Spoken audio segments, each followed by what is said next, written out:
Social Media News Live. I am so glad that you are here with us. We have a super special guest today. We're going to be talking about some really cool YouTube stuff. So if you know somebody, and I'm raising my hand as who are struggling with YouTube and need some help, this is going to be a perfect show for. So call them in down below, mention them, whatever platform you're watching on. Even if they can't watch, us live, they can watch the replay because it's going to be every show's chock full of good information. But this one, especially, I've been a fan of Nick Nimmin for, I don't know. He does a fabulous Saturday morning live show. He's a live streamer, a YouTuber. He teaches other creators, and he does it in a way that I think is just really down to earth and chock full of value. I've said that so many times already. But anyway, Grace, how are you doing today? I'm doing great. Can you tell that we are super excited to be with Nick Nimmin today? Just like I'm giggling now. I know. All right, I'm gonna stop. I need to be Yes. professional. No fangirling here. But No. somebody I want to fanboy over is Gary Stockton. He says, "Good morning, friends from sunny Huntington Beach." Hey, Gary, thank you for popping in. This is going to be a great show, so ask your questions of Nick. This is what I love about doing the show. It's like it's free consulting for me. We say that. Well, yeah, We it just is. we get these guests in and are just amazing. And so another big YouTuber who's really killing it on his channel is Brian Farrell. He says, "Good evening, lovely people." He's back from his absence, and he's got a new channel. He was just getting ready to cross 1,000 subscribers. Good job. So I hope, Brian, that you were able to pass that. And then our friend Sabrina is here as well. So hi, Sabrina. Thank you for stopping by over on LinkedIn. So I am going to hit go on the old podcast machine, unless you have something, Grace, and we will get this show started. I'm good. All right, here we go. Hello, folks. Welcome to Social Media News Live. I'm Jeff C., and you're not. And I'm Grace Duffy, and this is the show that keeps you up to date on what's going on in the world of social media. And on today's show, we have our friend Nick Nimmin here with us, and we are talking to him all about the ways creators can cash in on their YouTube channels. So we're talking about a new integration with Shopify, how they're lowering requirements on the merch shelf, and then also expanding these third-party product tags. It's still a test. We're also going to dig into YouTube Shorts, which I know is a big mystery for a lot of people, a lot of debate, but we're going to get the definitive answer today from Nick on how this format continues to grow and how content creators can monetize their shorts in 2022 as a creator. And then we're also going to ask Nick about his go-to resources for finding support and community when it comes to being a YouTube creator. Yeah, Nick, so how are you doing today, my friend? And you are dialing in. Are we on a modem or what? But it's just you're dialing in from Thailand. So how are you doing? I'm doing fantastic. Yeah, I think you're highlighting our age there with the dialing in, comment. I was about to pick up a phone like old school. I was like, yeah, hey, what's going on? Yes, I'm doing fantastic. I'm after that intro that you gave, like I'm just pumped up to share some good information to everybody that's hanging out here today, and of course add value to any content creators out there, and hopefully, if there's somebody watching that hasn't pulled the trigger yet on starting to use social media in general, specifically YouTube, to either grow their own personal brand or to grow their business, hopefully we can encourage somebody to do that today. Yeah. Well, if you liked the intro before, just wait for this one. So if you don't know who Nick is, we're going to introduce you to him because he is a YouTube content creator and educator. He's dedicated to helping other content creators grow and thrive on YouTube. He has amassed over 800,000 subscribers on his Nick Nimmin channel, where you can subscribe, so make sure you guys do that, for YouTube and video tips. His most popular video has amassed over 2.7 million views. I think it's the best video editing app for Android and iPhone. That's the title of it. But if you're a YouTuber, a business owner, or hobbyist interested in making YouTube videos, you'll want to get Nick into your daily video diet because I do for sure. But I'm so excited to have. Can you tell? So we got some other people here going. Let's see. Andrew Kavanagh goes, Nick rocks. Yeah. So your fan club is here. And Brian did pass his 1,000. He says he passed in style, and thank you for the help. Well, much appreciated, Brian. Thank you for this. And then our friend Tim Sohn is here as well. Thank you, Tim, for stopping by. So another great somebody who has great content is our friends over at Ecamm. They are the sponsor of the show. You can find out more about them at socialmedianewslive.com/Ecamm. They actually have a sale right now going on. It's going to end in July, so you only got a couple more days to do that. It's 30% off for new users. Use the promo code July30 and you can get that 30% off. But make sure you guys go to socialmedianewslive.com/Ecamm. We appreciate them for sponsoring the show. All right. All the intro stuff's out of the way. This is going to be fun because we're talking about money. So go get it. Go get the money, Grace. Show us the money. Get the money. Yeah. So last week, YouTube revealed a partnership with Shopify to help creators sell products through their live streams and their uploaded videos. And they're also continuing to push shorts, which we're going to talk all about, all the possible monetization opportunities, do that later in the show. But if you are watching us live, tell us if you've noticed more live shopping videos on YouTube lately. And is it making you stop, pause, and watch like it does to me? Or was it just confusing? Let us know in the comments if you're seeing more live shopping videos over at YouTube. But let's get started. Let's begin with the big news, the YouTube integration with Shopify. So YouTube is taking the next steps in its gradual integration of e-commerce tools by enabling these merchants to feature their products across their YouTube channels. But Nick, tell us, how does this work and what do we need to know about it? So for the Shopify integration, first off, this is huge. I just want to put a big spotlight on that for content creators. So right out of the gate, you have to have 1,000 subscribers for this. So in order to get like a merch shelf or any type of shopping features in the past, you had to have at least 10,000 subscribers on your YouTube channel. Now that's been reduced to 1,000, which is huge when it comes to monetization for a lot of content creators, as long as you're over that 1,000 subscriber mark.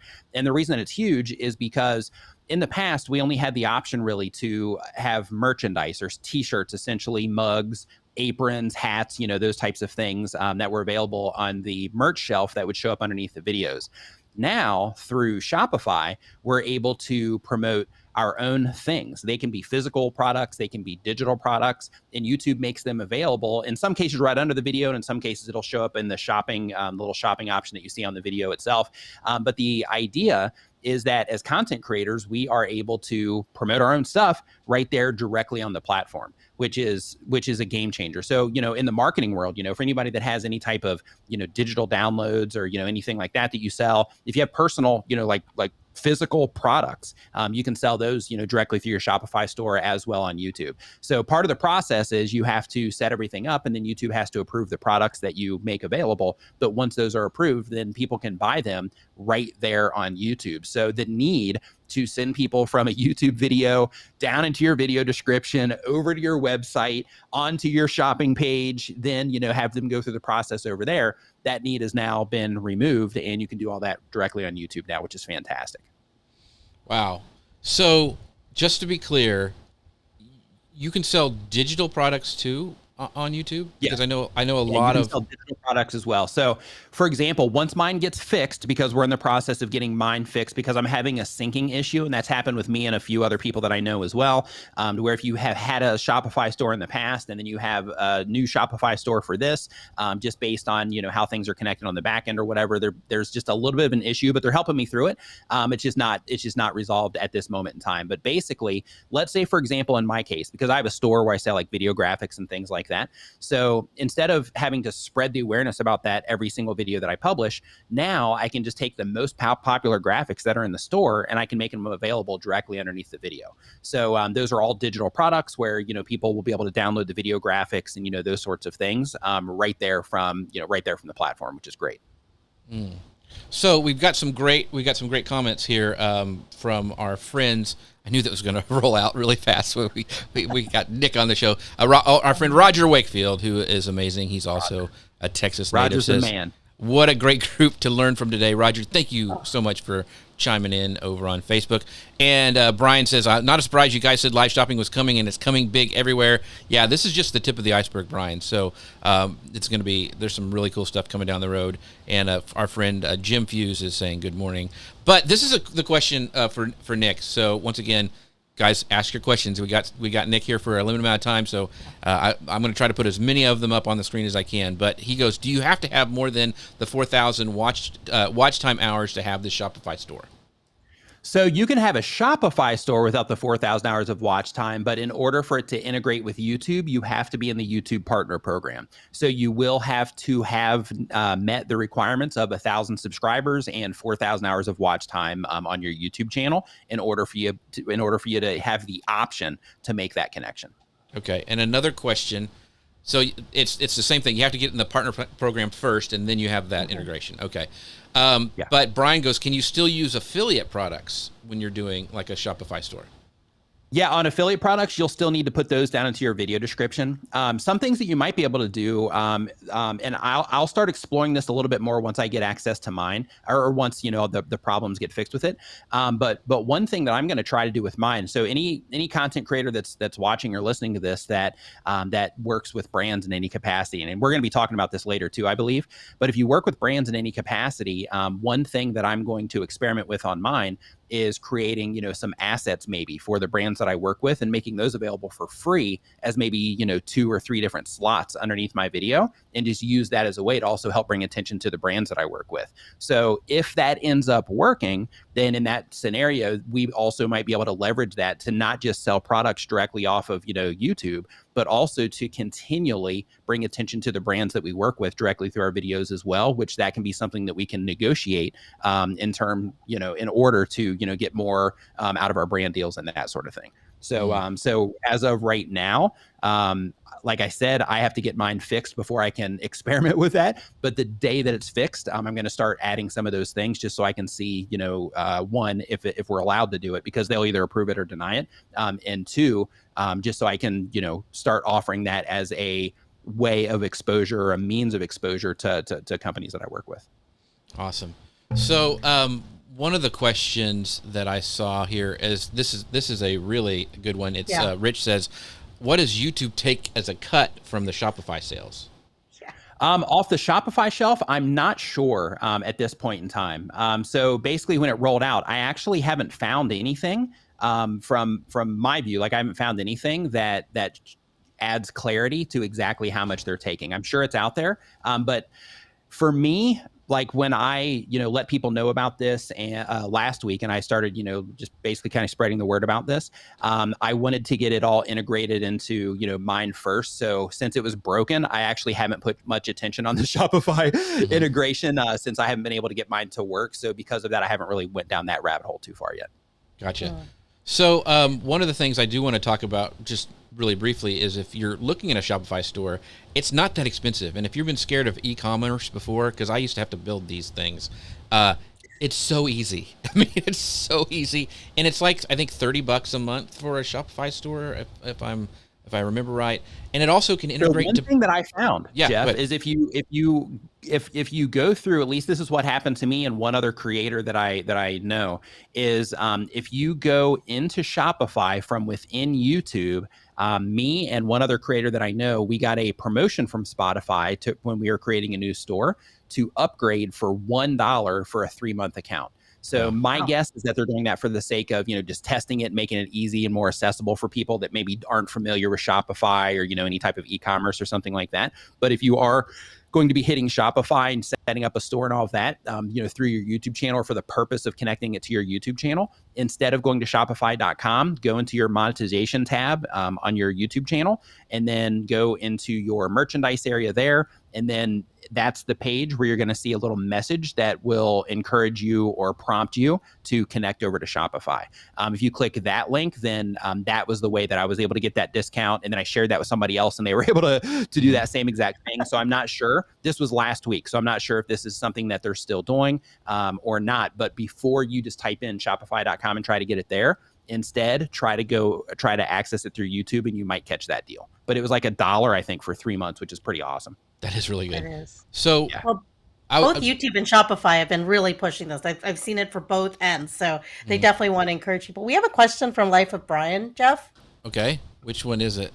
It's can you still use affiliate products? Yeah, we asked that one already. So, sorry. Yeah, so and we think we can. Nick's going to go ahead and experiment more with that. Okay. One of the things I wanted to talk about really quick before we move on is not only with this YouTube integration, it's amazing, but Shopify has some great integration with other platforms like Pinterest. We're going to be talking about YouTube Shorts later, and a lot of those things you could also short, especially because it's vertical video, you could repurpose over on Pinterest really easily and also connect it that way. So Shopify has some really good stuff for e-commerce, and all these platforms want a piece of that. And so just think that through when you're coming up with your strategy, that I can make this short, but I can also use it in these different places as well. So Grace, do you want to take the question about the live shopping? Because I think that's really important too, because I know Nick's a live streamer. Yeah. So, YouTube did say that you can display your products in 3 ways with this integration: live stream, video, and shopping tab. Are there any other live shopping integrations coming our way from YouTube? And what do you think is going to be next? So in terms of live shopping integrations, anything that's on my radar, I'm sure they're going to keep pushing it. So basically, like this is just the tip of the iceberg. They have to, figure out how to use it properly, how to maximize it for their profit, and all that stuff first. I'm sure they're going to keep rolling things out, but anything that's on my radar or anything that I have access to, I haven't seen anything in terms of, additional features they're going to be rolling out in the near future. But that does not mean that, they don't have things that they're working on in the back end on their side that they'll be rolling out, soon. Hopefully they just keep expanding this, not just with Shopify, but maybe other platforms as well.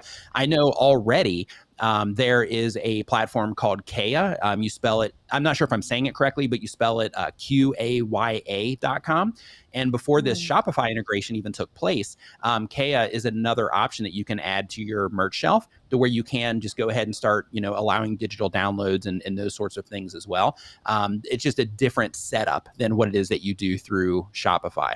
But, with that, my assumption is that they're going to just partner with as many platforms as they can that are reputable, for the sake of helping content creators be able to, access the platforms that they're most familiar with. And also from their end, from an experimental standpoint, it would make sense to do that, just to see, if they figure out which one converts best and those sorts of things. So real quick, I want to just clarify for Andrew. He goes, to create a Shopify store, do you have to have the 4,000 watch time hours? So yes. you could go create one now, but you won't have that integration with YouTube until, Shopify is a separate thing. If you want to have your own store, because I've built one and I don't have that, the partner program, right?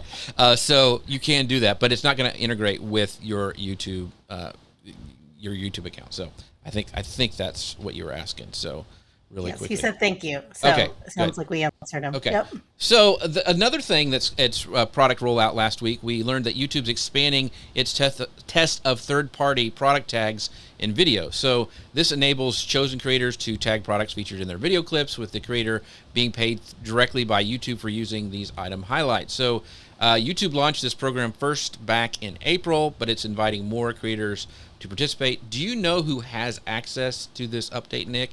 And where is it available? How do you find it? Any information you can give us on that? So there's one content creator that I've seen it on, and I can't remember his name. I mentioned him in one of my news episodes. I think it was maybe my first or second news episode on my YouTube channel that I mentioned his name, so that people could go and actually see what it looks like. But he's the only one that I've personally seen it on. I'm sure it's on more, but as they start rolling that out, to more content creators, that's just another way that we can make money. Like with everything it is that they're doing right now, with Shopify, with the tagging, with everything that they're doing to help creators monetize.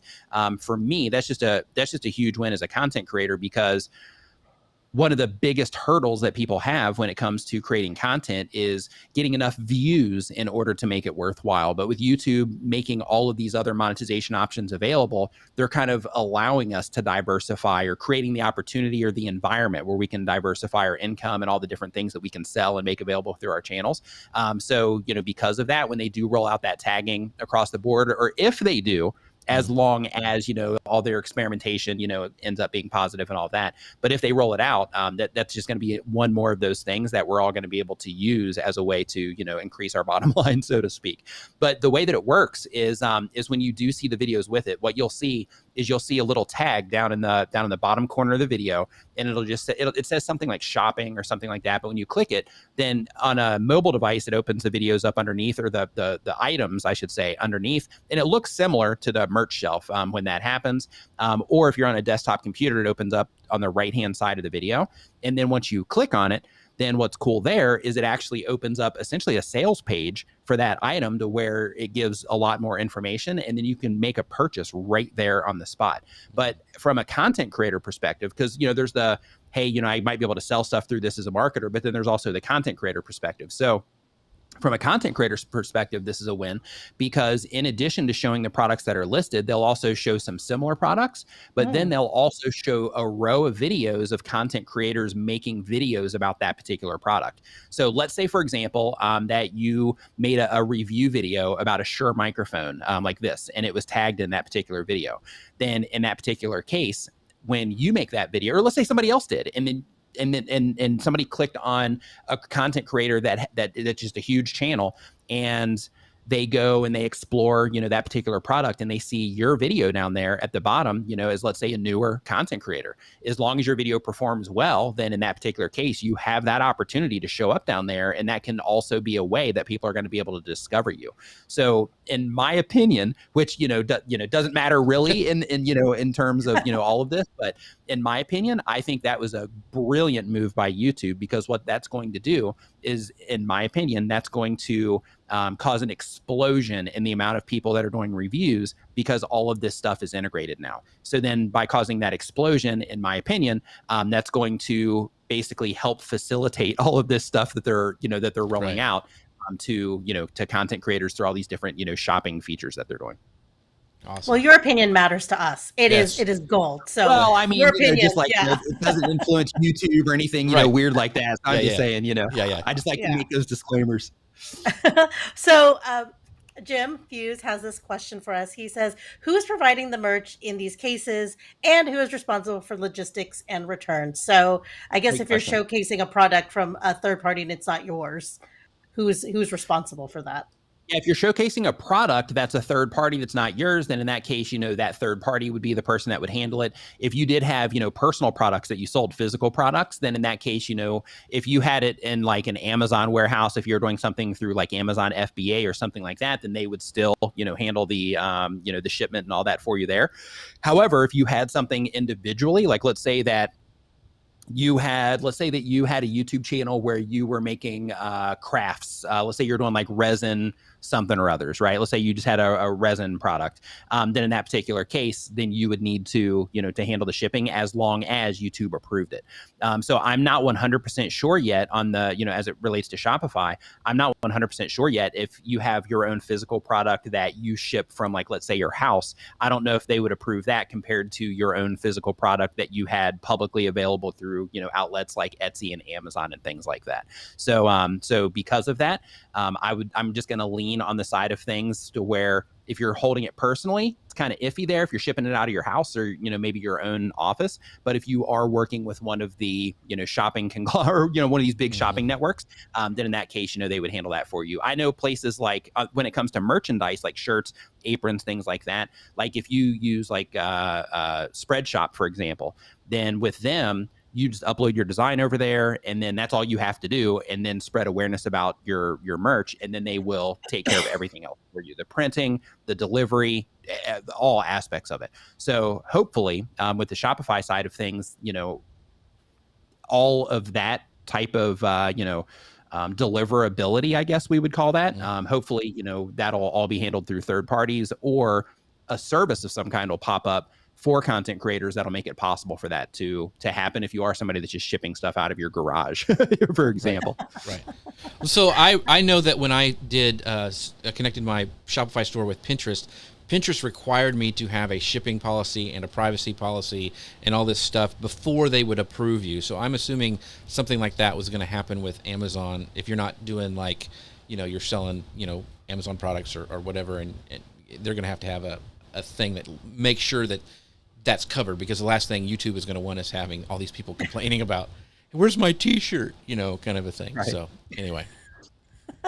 So are these product tags only available for uploaded videos, or are they available for live videos? So if we're doing live, like right now, we're on Amazon, and Jeff can add things to our little product shelf as we bring them up. Like if we're going to talk about this, that, or the other. But is this something that there's a live component, or does it have to be a pre-recorded video like So that? my understanding right now it's pre-recorded, but right now they're just in the testing phase. Yeah, So when yeah. YouTube is in the testing phase of different features that they have, sometimes they can take a really long time to roll out, to across platform. So right now they're in that testing phase. So since they are in that particular phase, as it relates to live streaming itself, as soon as it starts rolling out to more content creators and all that, we'll get a lot more information about that.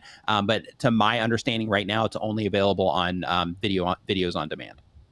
Gotcha. And then how is this different than the merch shelf, which I know is now available which I know because of Nick, I should say, that is now available with channels of 1,000 subscribers, and that was previously down from, I think, 10,000. So how is the product tags different from what they've already created with this merch shelf? So the merch shelf shows up underneath your videos. So that'll be, video on demand. That'll be a live stream as well. So your merch shelf will show up as long as you're viewing it from a country that, can actually see it. Then the merch shelf will show up underneath a video or a live stream. So when it comes to the product tagging, it's a little bit different because you're more like referencing products instead of saying like, hey, these are the things that I have available for you to purchase. It's more about, in this video, I'm talking about this microphone and this audio interface, and then YouTube makes that connection instead of it being like a product that you're necessarily selling. So it's more of something, or it's more along the lines of, these are the things that are, that this video is about. So therefore, we're going to, add those there as long as the creator adds the, the right tags for it. Instead of, you can start clicking on these things down here at the bottom that will take you in to be able to buy like a t-shirt or, something like that. Gotcha. So it's more of like the tagging is more of like a reference, where the merch shelf is more like, hey, you're going into, to actually buy these things that you're buying from me in some capacity. Gotcha. So we can get Niminati t-shirts when we watch your aprons. show. And aprons. Yeah. That's right. That is the best name, I have to admit, the Niminati. I think that's just a great name. You know Gord Eisman? I've heard his name. Yeah. Yeah, so Gord is actually the one that came up with that. So my brother and I, we used to do a live stream together. We're actually, now that he's back in Thailand, we're talking about doing it again. But we during our live streams that we did together for a long time, we, one of the things with a deeper side of branding is, coming up with a name for your community. And, everybody uses nation and team and, like all of these types of things. And I was like, man, I know the importance of having that, but I just couldn't come up with a good name. So during a live stream, I was like, hey, if anybody has any ideas, let us know. And everybody started throwing all these names in the chat. And then Gord said Niminati. And then, everybody's like, yeah, Niminati. And then we saw it, like, oh yeah, that's great. So, that became the thing. And because I mentioned merch, but it is a really cool T-shirt that says Niminati on it. It's just a really cool shirt. So Thank you. Anyway, so we're gonna move on to the next section. We're gonna be talking about YouTube Shorts, and I want to know who watches YouTube Shorts. So let us know down below wherever you're watching from YouTube Shorts, and what kind of shorts do you watch? Do you watch recipes? Do you watch product reviews? Do you watch like found on Amazon? I mean, what is it that you watch with shorts? Because I'm really interested to see that. My daughter's a TikTok person, so she's always sending me TikTok stuff. I'm on YouTube. I see shorts. So what do you guys use? So moving on to shorts. One of the things that I wanted to talk to Nick about is, that YouTube continues to invest in shorts.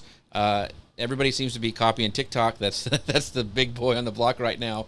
And earlier this month, YouTube added new creative features for shorts and shared that shorts clips now average over 30 billion with a B, daily views. And so, of course, creators want to know how to monetize this growth.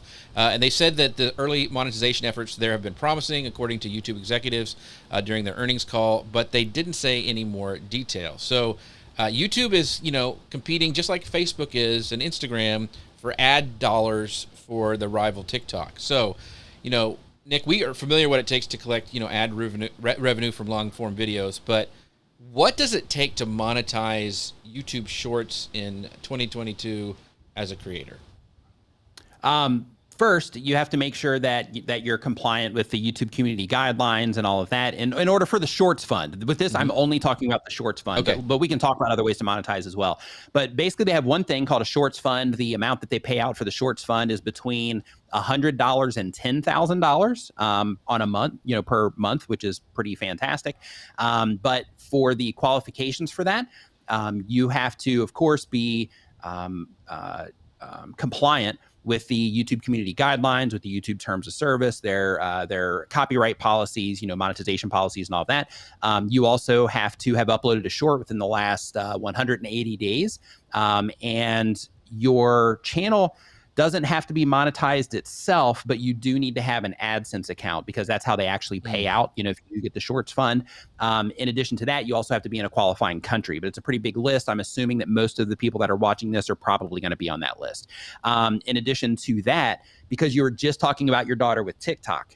So one of the things that a lot of content creators are doing is they will make a video for TikTok, and if it does well there, then they'll be like, hey, let me put this on my channel, and put it out as a YouTube short.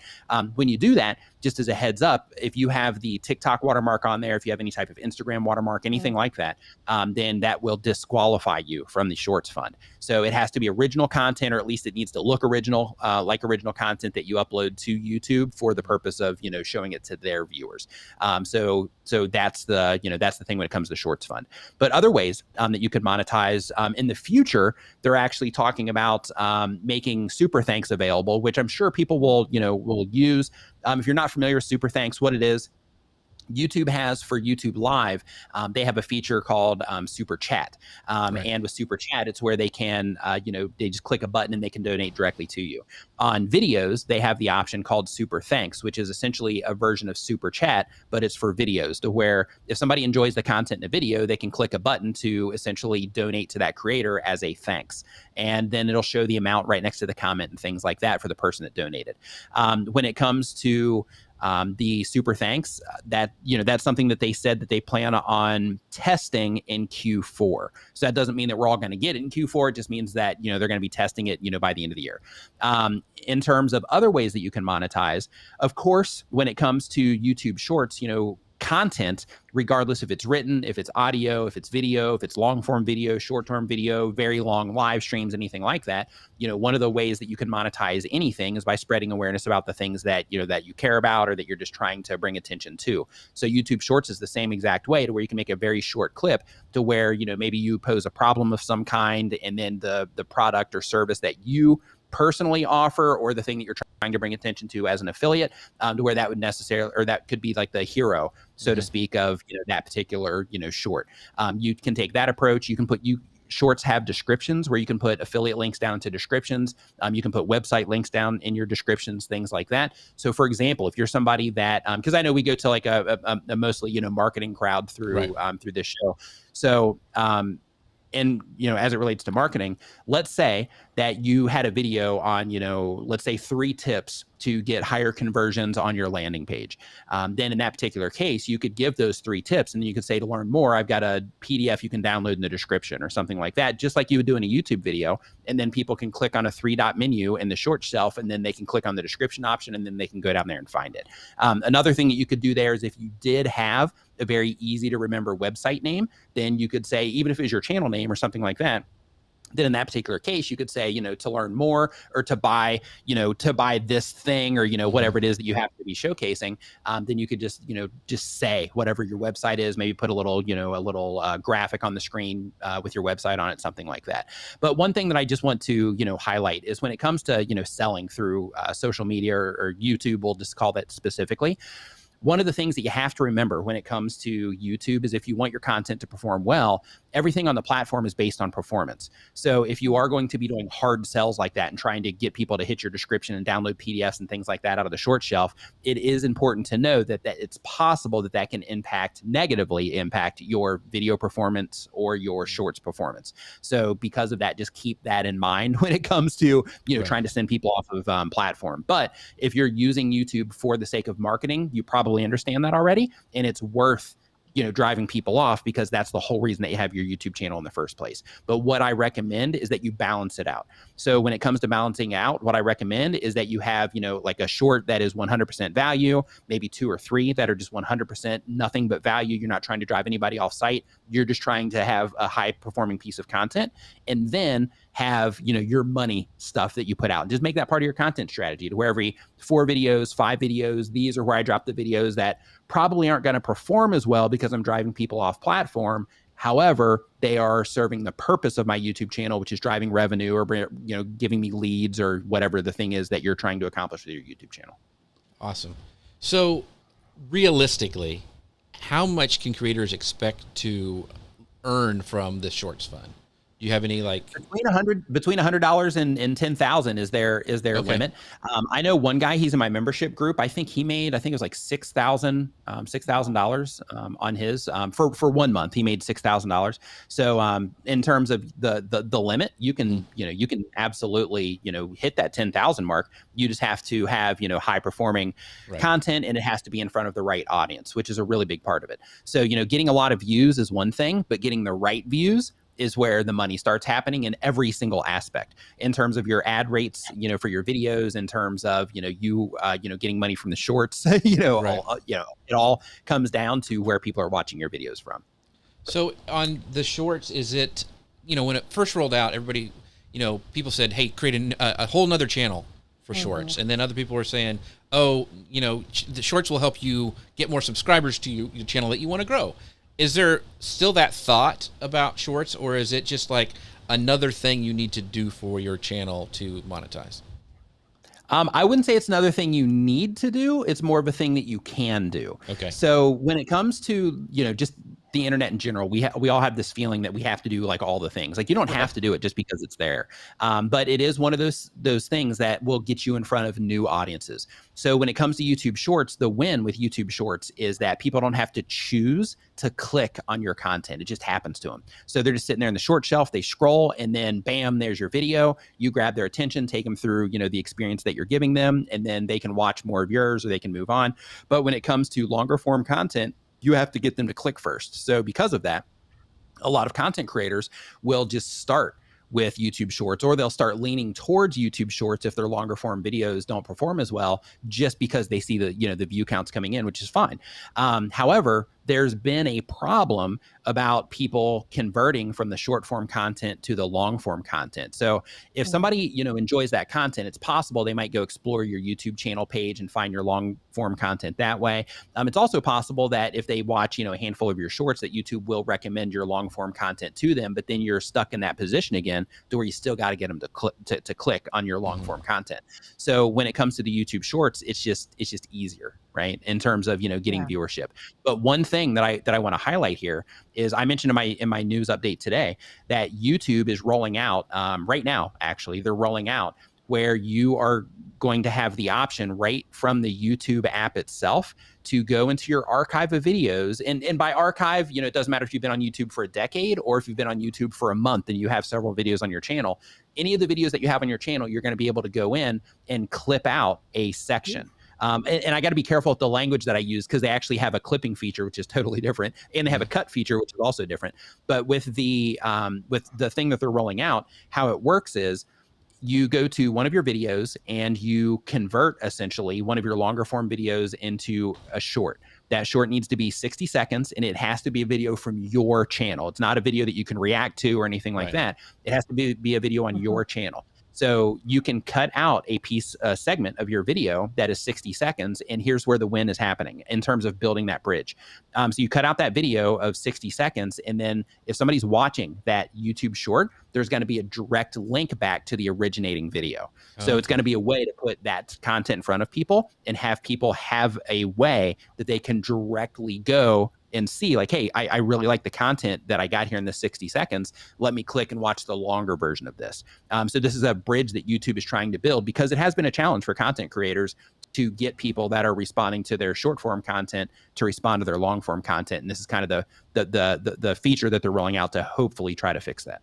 So I would think, like, if you were a recipe creator, that you would like to show the big final thing would be you want to have your sexy shots or whatever to get those people to go watch your whole thing. Like, okay, this is how you make the thing from start to the end, kind of stuff. Okay, that's Perfect really cool. use case. That's Perfect really use case. Yeah. Like in that one, to where, you show all the good stuff, right? Like, hey, this is the thing. Oh, it's delicious, so on and so forth. Learn how to make this, click this little, icon down here. Yeah, that's a perfect use case for that. Awesome.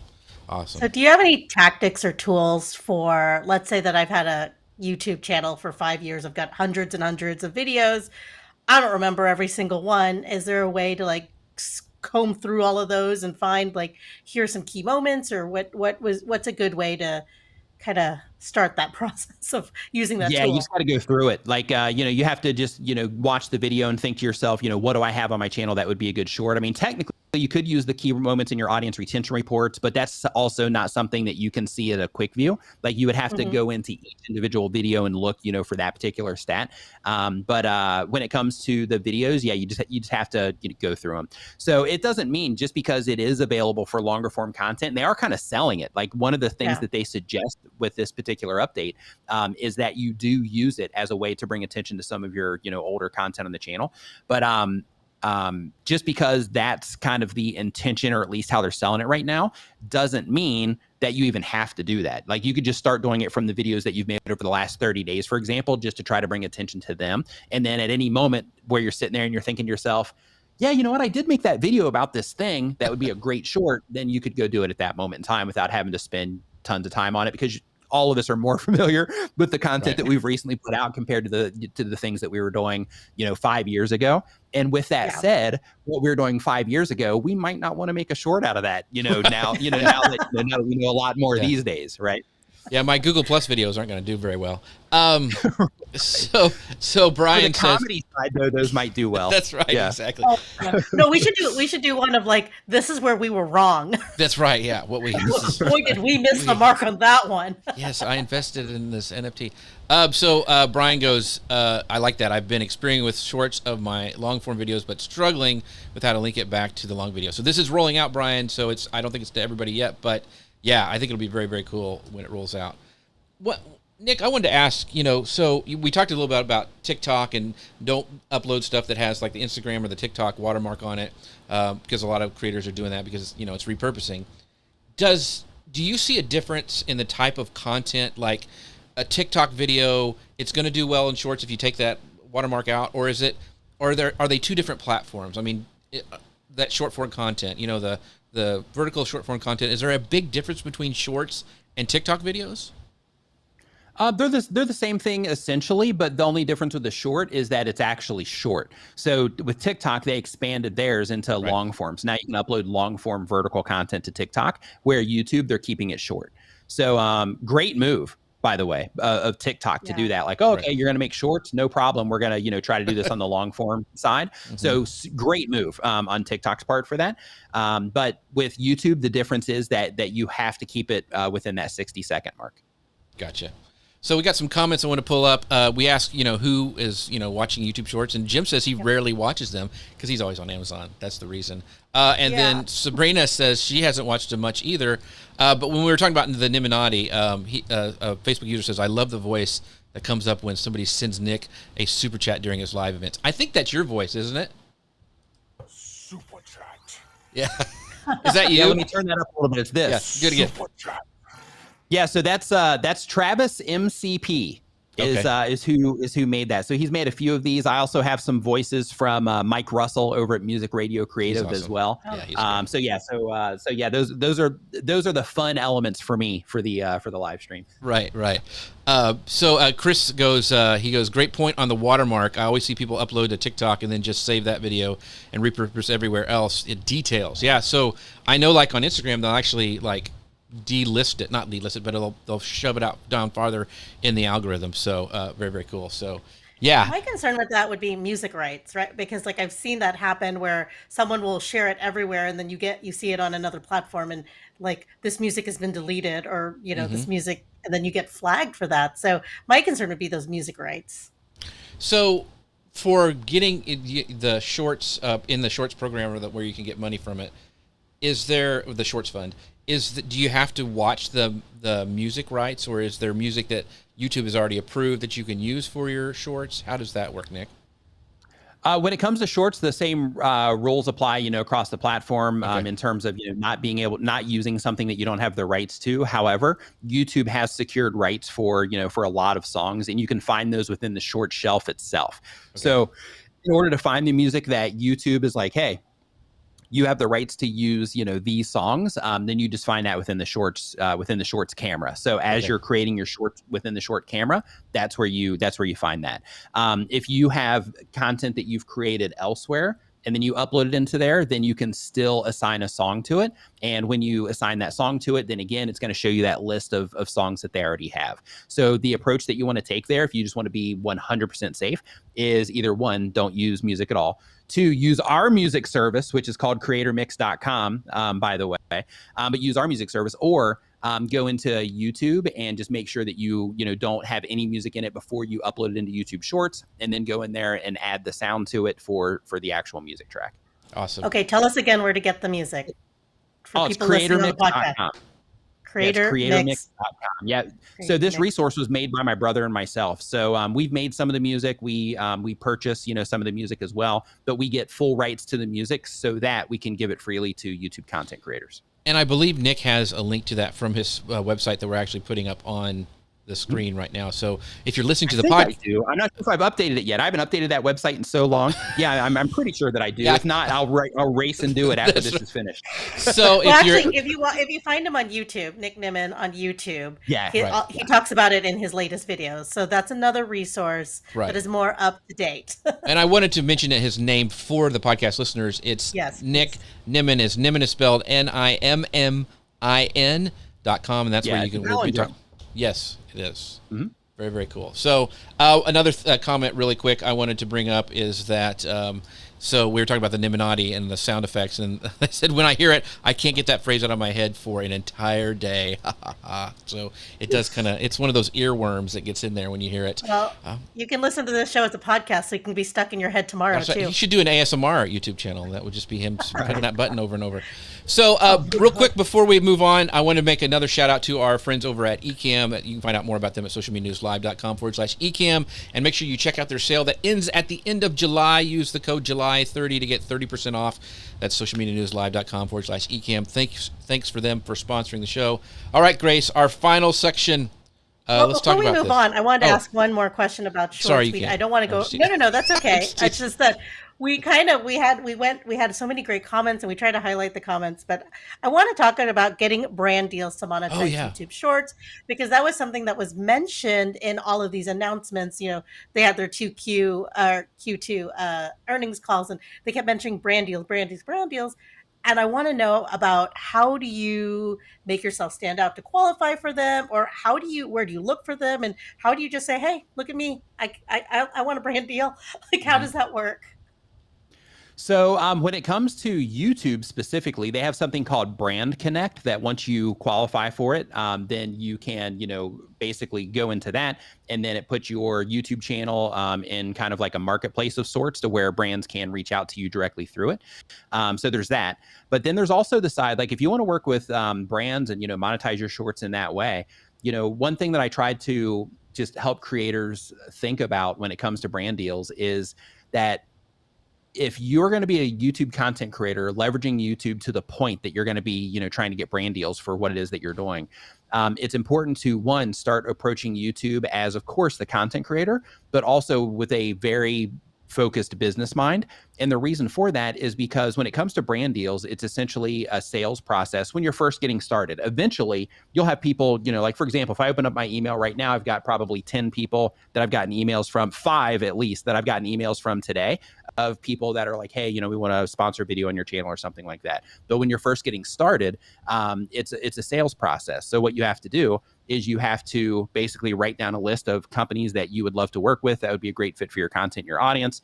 And then from there, then start reaching out to those companies, start keeping track of who it is that you're talking to there and their roles there. You want to reach out to the influencer marketing people on LinkedIn, for example, but you want to put together like a media kit of some sorts that lets people know exactly what it is that you are offering for your sponsorships, the placements, the, how much it costs, those sorts of things.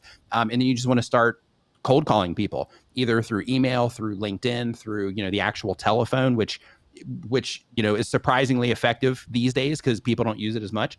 But when it comes to getting brand deals, it's important to just look at it as, you know, part of the process. You have to continually, depending on your approach, you have to continually be on the grind, so to speak, for, you know, trying to bring in new sponsors.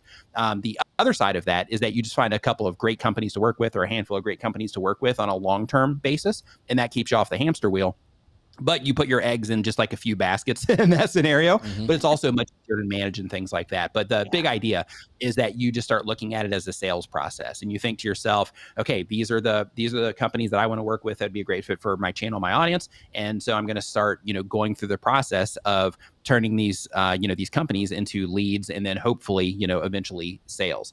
And make that list as big as you possibly can, because you're going to get a lot of no's. You're going to get a lot of people that don't respond, or a lot of people that say that they're not interested in this moment in time. But the idea is that you start, you know, putting yourself out there, and you start going through the process of, you know, trying to open those doors. Because the biggest problem when it comes to, and I've asked this question with everybody every company that I've worked with, the biggest problem that companies have when it comes to, you know, knowing content creators to work with is they just don't even, you know, like they might not even know you're on the radar, but you might be the perfect fit for them.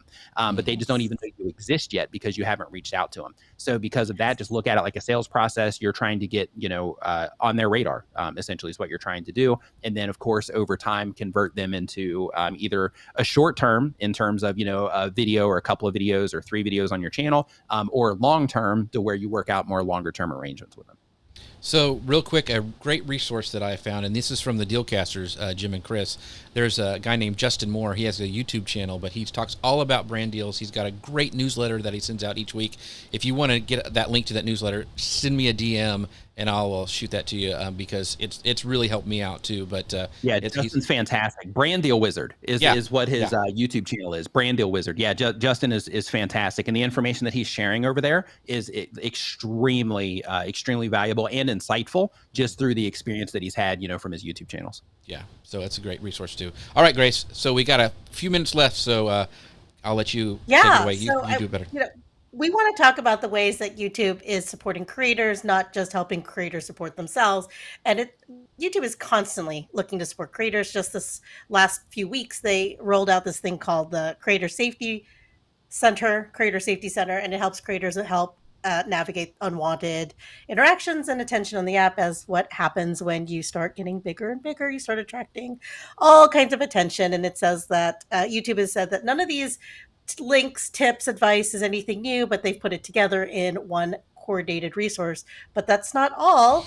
I heard on one of your YouTube videos, and this was a guest that you usually have on your Saturday streams, your friend Renee Ritchie, who's there from time to time, and he's now the YouTube creator liaison. So what does that mean for creators, and what is his function inside YouTube? And is he someone that, I don't know, you could contact directly and be like, hey, like, I have this problem? Or how is his function in the company going to work? So he's definitely not customer support in that regard. But basically, his role there is to represent the perspective of content creators. So with Renee, he's been a content creator. He grew his YouTube channel, I think, to like 200 and something thousand subscribers in his first year on YouTube. He's well embedded into like the YouTube tech space. He knows a lot of the, you know, bigger creators in that space as well. So he's a YouTuber. He's a content creator first. And because of that, he is able to share with YouTube, hey, these are the things we think about. These are the problems we have with all my YouTuber friends. These are, you know, this is some of the feedback that I'm getting from them, you know, about YouTube and things we can do to improve, and, you know, things, you know, just problems, general problems that people have with YouTube. So the way to look at his role is he's kind of like the voice of content creators to YouTube. Right. Okay. So in that regard, his role is extremely important, because, you know, he's kind of the face of all of us, you know, facing towards them. So, you know, congratulations to him for that gig, first off. But that particular role, you know, he's, you know, a liaison, you know, between, you know, content creators and YouTube, essentially. So what are some other resources or communities that you recommend for creators to continue to learn and to kind of grow from one another? So YouTube by themselves, they have something called it's called YouTube Tips, I think it is. If you go to the Google Help pages, and a lot of people don't know about this, even though it's extremely publicly available. If you go to Google and you type in like YouTube Help pages or Google Help pages, then as you scroll down the page, just barely, you're going to see official Google websites there. So as you click into that, it's going to take you into like a help area, and that help area contains YouTube, Google Ads, analytics, or Google Analytics, Google Webmaster, stuff, all of their properties and support for their properties. But within that, they also share a bunch of really helpful information for us in terms of, feature updates and policy updates and all of that.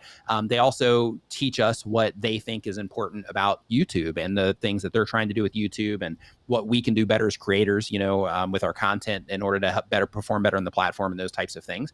But within all of that, they also have, if you go into the YouTube area, they also have an area called YouTube Tips or Creator Tips. I can't remember the exact name. It's either YouTube Tips or Creator Tips. And when you click on that, it's like a educational resource for people that are just getting started on YouTube.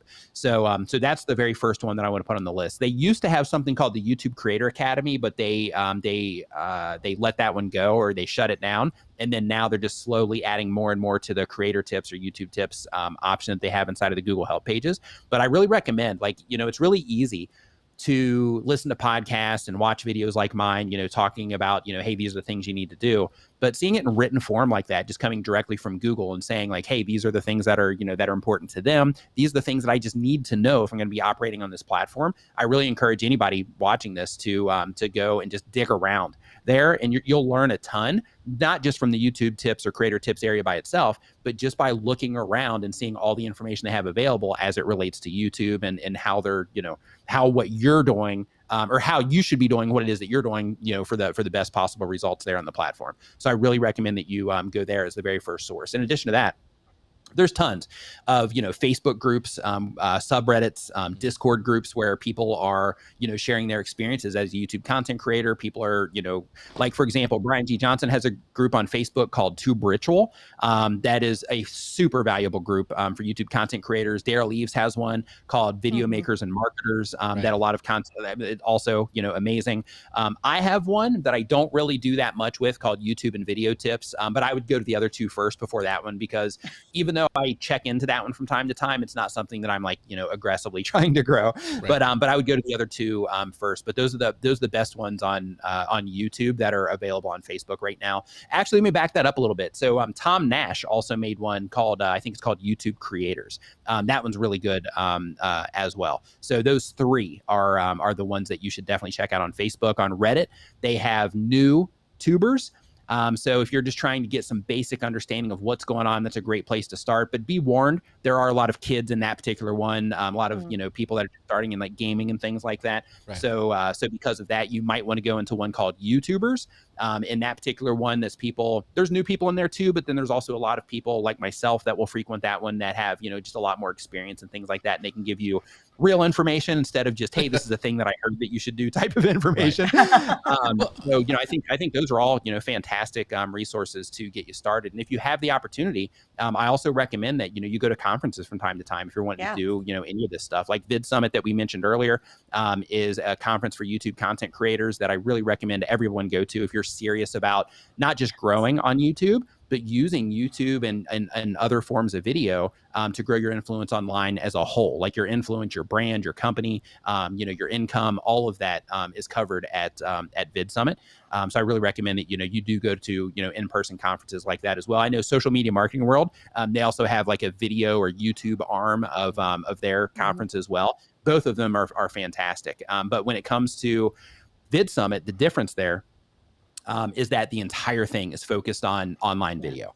So I just really recommend if you are a YouTube content creator and you happen to be in LA, or you live close to LA and you're going to be there somewhere between the 27th and 29th of September, that you definitely check out Vid Summit as well. And by the way, I'm not like, a shill or being paid to like promote anything. I've been going to Vid Summit since I was able to. It's just it's an amazing conference, and it's put together by Daryl Eves, and who a lot of the people watching this probably know already, and Mr. Beast, who is now within the top 5 YouTube channels on YouTube. It's them that actually that run the whole thing. Awesome.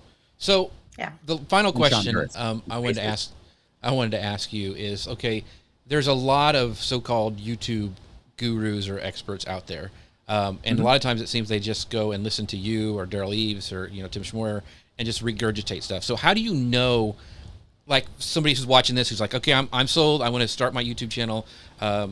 But they see all these videos on how to grow your YouTube or whatever. How do they go through the smell test? Like the sniff test to make sure that that's tough. And the reason that's tough is because like one of the ways that you could say that is if you were to look at somebody's YouTube channel and they have 10 videos on their YouTube channel and those videos are about like how to go viral on YouTube and the YouTube algorithm and things like that, and all their videos have, like 100 views on them, then there's a pretty good chance that they're just not off to a great start, at this moment in time.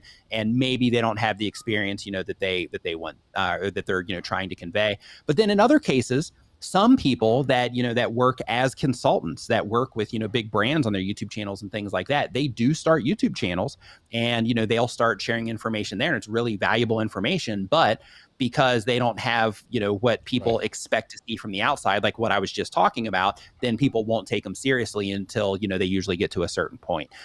Without, name calling, I actually have somebody that I know that is extremely reputable in the industry. And he did that. He started a YouTube channel. He was on YouTube, I think, for like 2 years, uploading consistently. And even though they grew the channel to around, I think, like 10 or 15,000 subscribers, they just didn't get, that response that you would think that you should get. And one of the things when it comes to YouTube is that in addition to, having the right video ideas at the right time that you're putting out, there's also the other side of things, which is that somebody could be really knowledgeable in what it is that they're doing, but they might just not be great at presenting the content itself. And then that could cause them to get results that aren't, where you would look at it and be like, oh, hey, that's not great. But they might be able to tell you, how to do, something that is fantastic. So because of that, I would say just dig in and just try to research that person and, look at them, historically, try to find out, other stuff about them online in terms of, trying to figure out where their experience came from or whatever. Like when it comes to this stuff, there's tons of channels that will start making videos about like how to grow on YouTube as an example, because they think that it's easy. But the funny thing is when people start those types of channels, most of them quickly learn that you're competing with people that actually know what it is that they're doing. Right.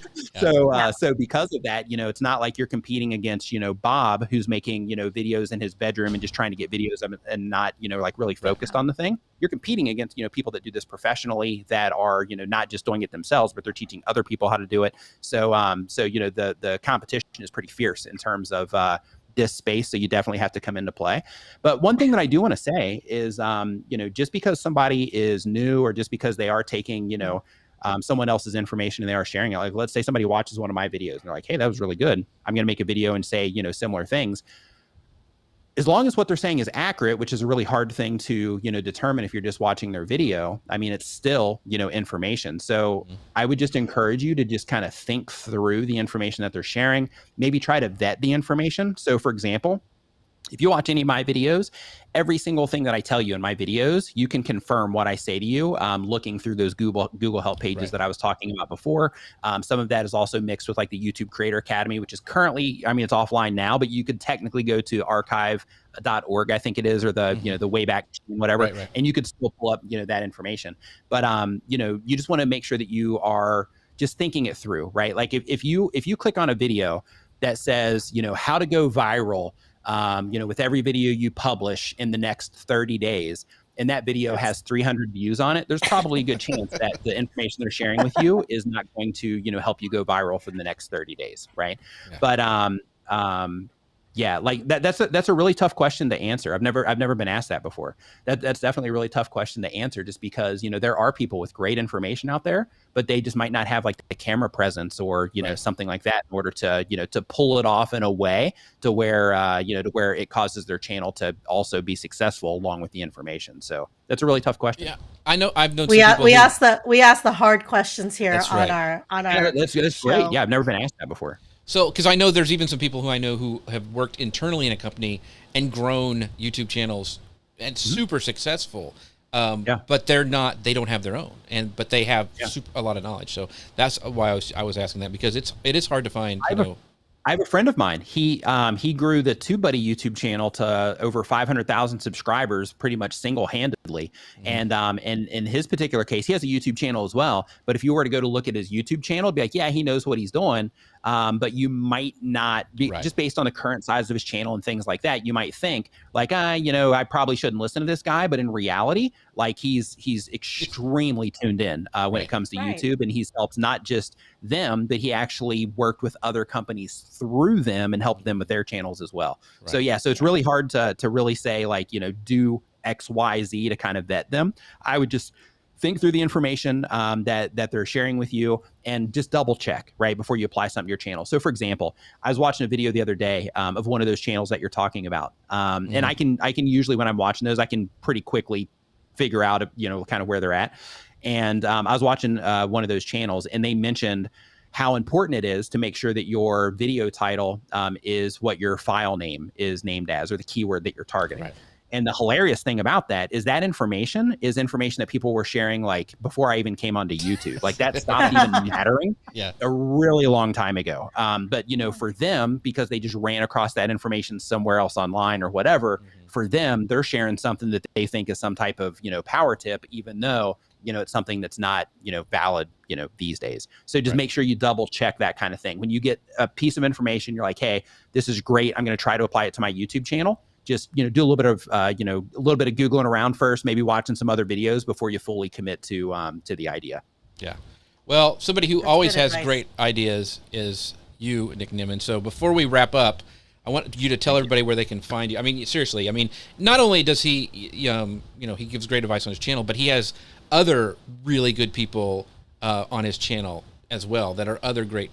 There's like a posse of these people that keep coming on his show that you, and that's who you would go to. Like if we talked about vetting people, look at like Nick's channel and then like, Daryl's on, Roberto's on. And all these people, and you can learn different aspects and things from that. But sorry, I'm rambling, but tell people where they can find you and they can subscribe for themselves, Nick. Yeah. So if you just go to nicknimmin.com, all roads will lead to Rome there. Or you can just hop on YouTube, look for my name there, which is up on the screen right now. And then YouTube will, put me in front of you if you, take that route through YouTube search. The fact that we've been talking here and you've been watching, there's a good chance you might even get a recommendation here soon anyway. So just keep an eye out for my face on a thumbnail here over the next week. Awesome. And where can people find all things Gray Stuffy? Because if you guys haven't noticed, there is a new lower third for my friend Grace. So talk real quick about that. I started working for Volley. Did that Mike? Yeah, so I started working for Volley this week. And if you're not familiar with it, do we have our lower third for where to find our group on Volley? Yeah. There you go. Join us at social media news live.com/chat. Yep. And you can join our Volley group and find out what it's all about. But that is where you can find me now and here on the show, because I will never, ever, ever leave Jeff. I can't get rid of her. She's like no, that's great. So we're like peanut butter and jelly. Everybody's saying congratulations, Grace. So that's great. I'm so happy that she is at Volley. We've loved Volley for a long time. And we'd love for you guys to join. I use it for my channel members. Yeah, I use Volley too already. Yeah. Yeah. Well, and we interviewed Mitch Dong from, he's the head of community there, and the one that just like kind of was like, come on over. I didn't think that was in May. So, go back, through our videos, go back and listen to that and find out how cool it is. And it's free to use, video messaging. So like, we ask nothing of you than to come talk to us. That's right. And you can also talk to us and leave us a rating and review over our podcast. Make sure you guys go to any of your favorite podcast players. Leave us a rating and review because it really does help. Our next show is not going to be next week. I am taking a break. I'm going to be on vacation, but we will come back next week, the week after that, with some really great guests that we've got lined up for you for this next part of the year. But I appreciate all you. Thank you, Eric. Thank you, Michelle, Brian, as always, Jim, all you guys who left great questions and comments today during the show. And with that, we'll see you guys next time. Bye, everybody. Bye, everyone. You can connect your Pro camera and then bring that into Zoom via Ecamm Live's virtual camera feature. So you can add your logo to the corner, and you can even add a QR code or swap it out with your social media handle. In fact, you can drag and drop any image or video, even GIFs, and you can add a PDF, PowerPoint, or Keynote presentation. So you don't need a videographer, a producer, or an editor to level up your Zoom meetings. You just need Ecamm Live.